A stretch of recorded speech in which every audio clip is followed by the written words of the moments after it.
Double bind в переводе означает двойная связь. Это психологическая основа шизофрении, которую открыл Грегори Бейтсон в 1950-х.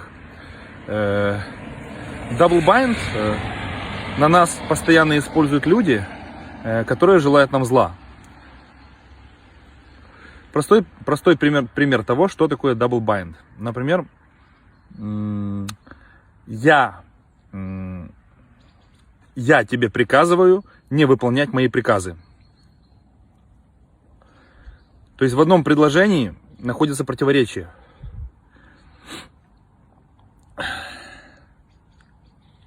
То есть психика расщепляется, и человек сходит с ума.